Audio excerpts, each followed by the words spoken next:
नमस्कार दोस्तों, मैं शिवम आपके अपने यूट्यूब चैनल पे आज आप सभी का स्वागत करता हूँ। दोस्तों, आज मैं आप सभी के साथ एक बहुत ही महत्वपूर्ण विषय पर बात करना चाहता हूँ,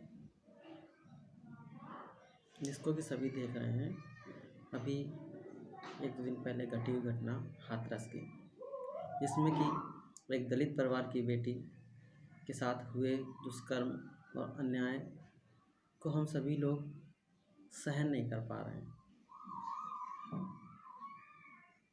दोस्तों, उसके साथ हुए अन्याय और उसके संग जो भी दुष्कर्म हुआ वो कहीं ना कहीं बहुत ही गलत है, और आज हम सभी को इस पर बहुत ही गहन तरीके से सोचना चाहिए, क्योंकि वह केवल एक दलित समाज की बेटी नहीं थी, वह कहीं ना कहीं हमारी बहन बेटी थी, और कल को हमारे साथ भी कहीं ना कहीं हो सकता है। अगर आज उसके साथ हुआ है और आज अगर हम इस पर आवाज़ नहीं उठाते हैं तो दोस्तों कल कहीं ना कहीं हमारे साथ भी हो सकता है।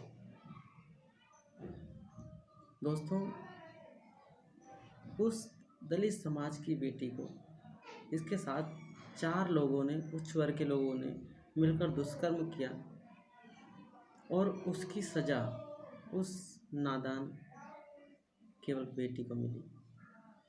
क्या ये कहीं ना कहीं सही था?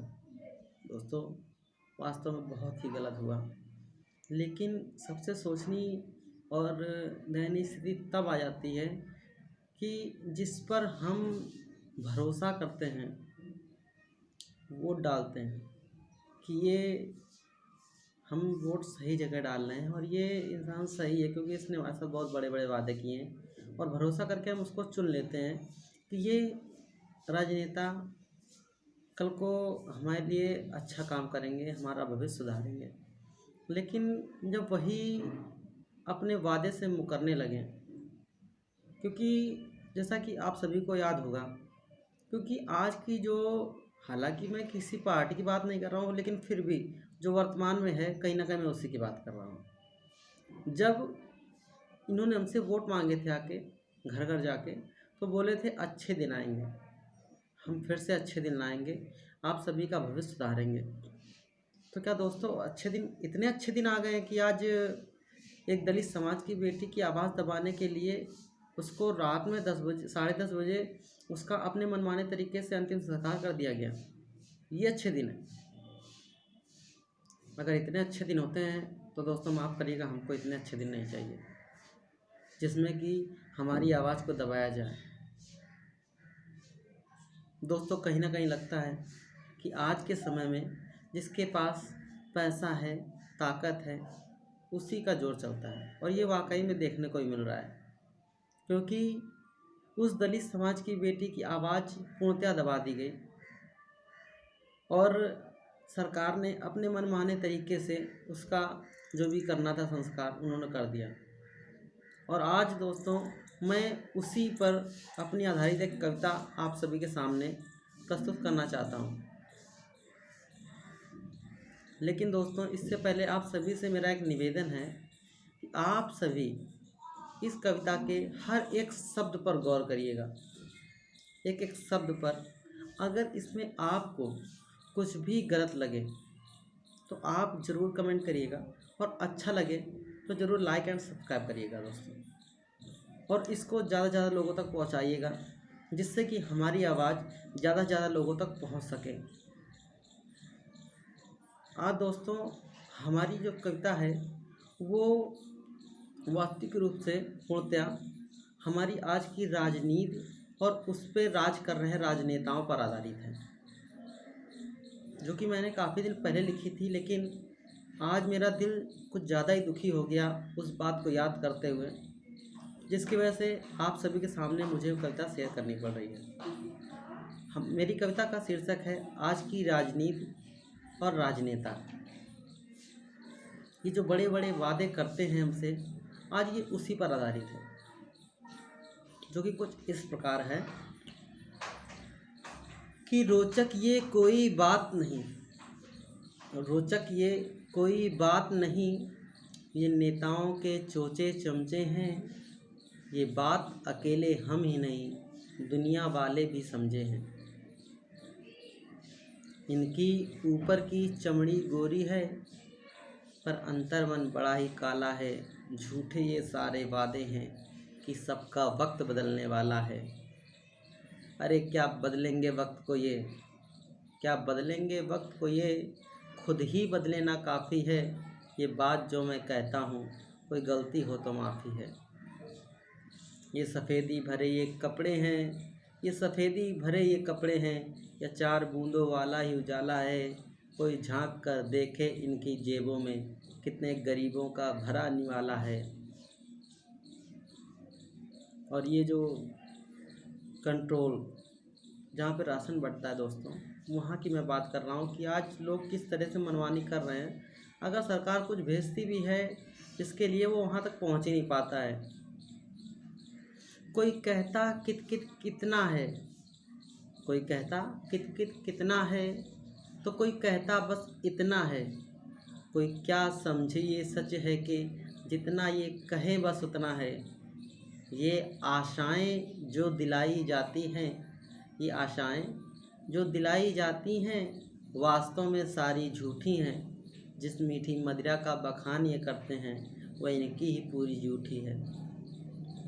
ऊंची ऊंचाई का हवाला देकर ये, ऊंची ऊंचाई का हवाला देकर ये धक्का देते हैं ऊपर से। फिर कहते हम भाग्य विधाता हैं, भाग खोलेंगे कूपन से। इनके हर शब्द की केवल कीमत है, इनके हर शब्द की केवल कीमत है, पर इंसान की कोई औकात नहीं। कितनी बेरहमी से निचोड़ते हैं लोगों को, जैसे इनमें कोई जज्बात नहीं, जैसे इनमें कोई जज्बात नहीं। और दोस्तों, इस घटना को याद करते हुए लगता है वाकई में इनमें कोई जज्बात नहीं रहे।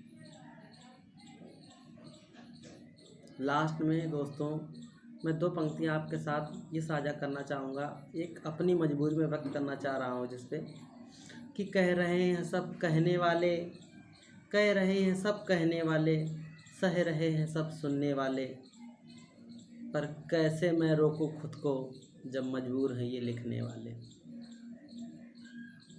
पर कैसे मैं रोकूं खुद को जब मजबूर हैं ये लिखने वाले।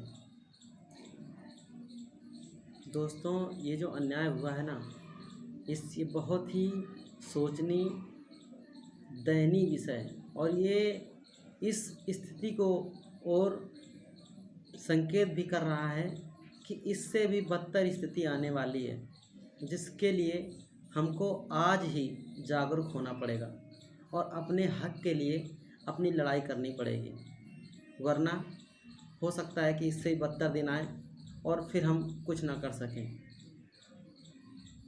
क्योंकि एक आपने कहानी सुनी होगी कि जिसमें कि एक गर्म पानी में एक मेढक को डाल दिया गया और पानी को गर्म किया जाता है आग पे रख के। तो मेढक सोचता है कि अभी कम गर्म है, मैं निकल जाऊंगा। तो थोड़ी देर वो आराम करता रहता है। पानी और गर्म होता है तो मेढक फिर भी आराम करता था, अभी और टाइम है, वक्त है। और धीरे धीरे पानी इतना गर्म हो जाता है जिसमें कि मेढक की अपनी क्षमता कि उछाल मार के वो बाहर निकल सके, वो पूरी तरह से चूर हो जाती है। और लास्ट में वो अपना उसी में दम तोड़ देता है, क्योंकि उसमें इतनी क्षमता बचती नहीं कि वह उस पानी से निकल सके। इस कहानी का मेन संकेत, एक निर्देश ये है दोस्तों कि आज जो स्थिति में हम डूबे हुए हैं, अगर हमने आज दम नहीं लगाया इससे निकलने के लिए, तो दोस्तों वह स्थिति आ जाएगी उस मेढक की तरह। हम इंतज़ार करते रहेंगे और पानी इतना गर्म हो जाएगा कि लास्ट में हमको इसी में डूबना पड़ेगा और मरना पड़ेगा। तो दोस्तों, आप सभी से मेरा हाथ जोड़कर निवेदन है कि इस आवाज़ को दूर दूर तक फैलाइए, जितना हो सके इसको शेयर करिए, लोगों तक पहुंचाइए बात को, वरना हमारी आवाज़ दबी की दबी रह जाएगी और हम इसी राजनेताओं के पैरों तले कुचले जाएंगे और उस वक्त हम कुछ भी नहीं कर पाएंगे दोस्तों। इसलिए इस आज जो वक्त है उस पर आवाज़ उठाइए। और दोस्तों, उस लड़की को जो कि कहीं ना कहीं हमारी भी बहन बेटी है, उसके लिए, न्याय के लिए एक गुहार लगाइए और उसको न्याय मिलना ही चाहिए। ये मैं आपसे निवेदन करता हूँ। थैंक यू दोस्तों।